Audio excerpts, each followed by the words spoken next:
Independence movements often get painted in black and white, heroes versus villains. But what if the most profound story about revolution came from examining the impossible choices ordinary people face?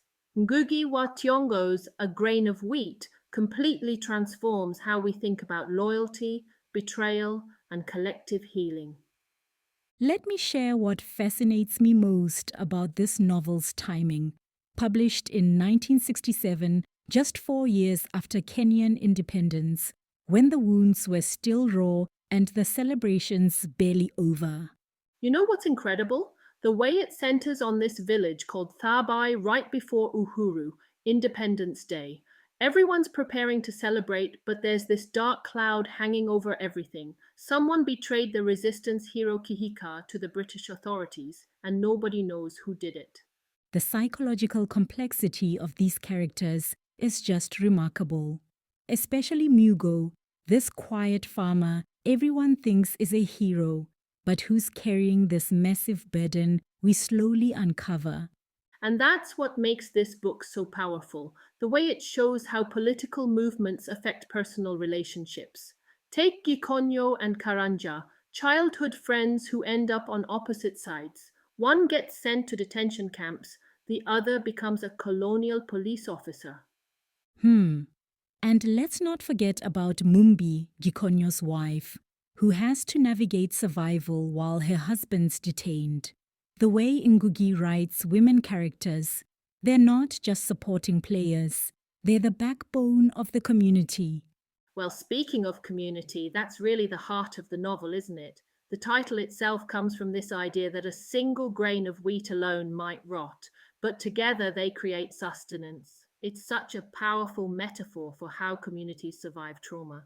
That's exactly what makes this book so relevant to modern movements. Whether we're talking about climate activism or social justice, these questions about collective action versus individual survival keep coming up.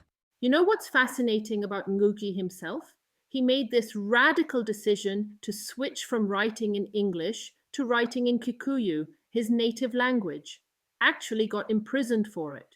It adds this whole other layer to the novel's themes about cultural identity and resistance.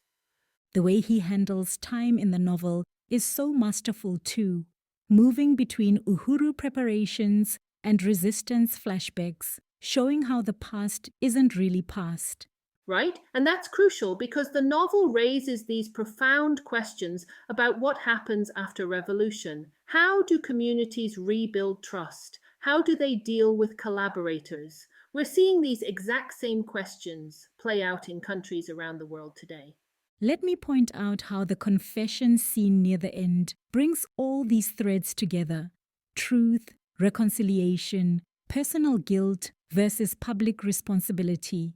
And you know what's really striking? The way traditional beliefs and modern political ideologies coexist in the novel. It's never a simple rejection of one for another, but this complex negotiation between past and future. So, how do you think this relates to current conversations about decolonization and cultural identity? Well, look at how the novel handles language and power. Whose voice gets to tell the story? What language carries the weight of history? These are exactly the debates happening in academia and publishing right now. Plus, the way it shows collective trauma and healing feels incredibly relevant to current conversations about historical memory and justice. The novel really challenges any simple narratives about resistance and collaboration, doesn't it? Exactly, and that's what makes it so valuable for readers today. Whether you're interested in political movements, community organizing, or just understanding human nature under pressure, A Grain of Wheat offers these incredible insights that transcend its specific historical moment. Let me suggest that's why it remains so powerful. It shows how personal choices ripple out to affect entire communities, and how community actions shape individual lives. You know what's really going to stay with readers? The way it shows that healing isn't just an individual process, it's something communities have to do together. Through shared labor, through storytelling, through facing hard truths about the past. That's a lesson we're still learning today. Well, that's such an important point about how real change happens, not through lone heroes, but through collective action and understanding. Thank you all for joining us for this deep dive into A Grain of Wheat. Until next time, keep thinking about how these stories of resistance and reconciliation echo in our own times.